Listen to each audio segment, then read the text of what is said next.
Breakthrough. Spikes in blood pressure among young adults spell trouble in middle age. I'm Steve Belair and this is Breakthroughs.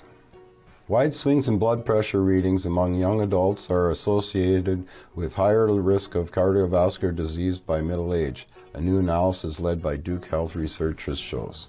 The findings published in JAMA Cardiology suggest that the current practice of averaging blood pressure readings to determine whether medications are necessary could be masking a potential early warning sign from the fluctuations themselves.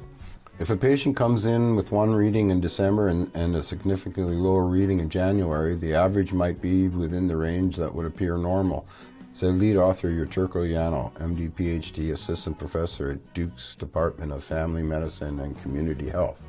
But is that difference associated with health outcomes in later life, Yano said? That's the question we sought to answer in the study, and it turns out the answer is yes.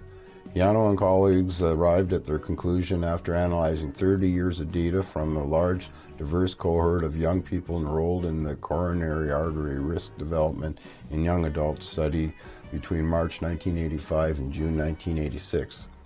Of the 3,394 people studied, about 46% were African American and 56% were women. The patients had regular blood pressure checks with patterns evaluated across 5 visits, including 2, 5, 7, and 10 years. At the 10-year mark, the average age of the patient was about 35. The main reading of concern to Yano's research team was the systolic blood pressure level, the upper number in the equation that measures the pressure in the blood vessels when the heart pumps. A systolic blood pressure reading over 130 is considered hypertensive and has long been a major risk factor in cardiovascular disease.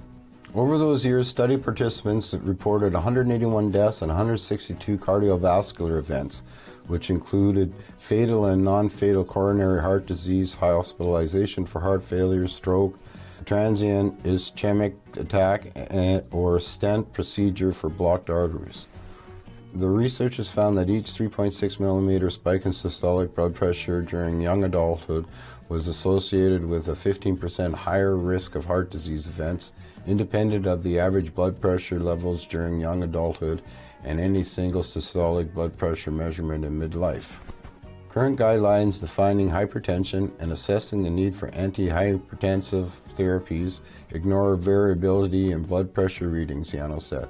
I think there has been a belief that variability is a chance phenomenon, but this research indicates maybe not. Variability matters.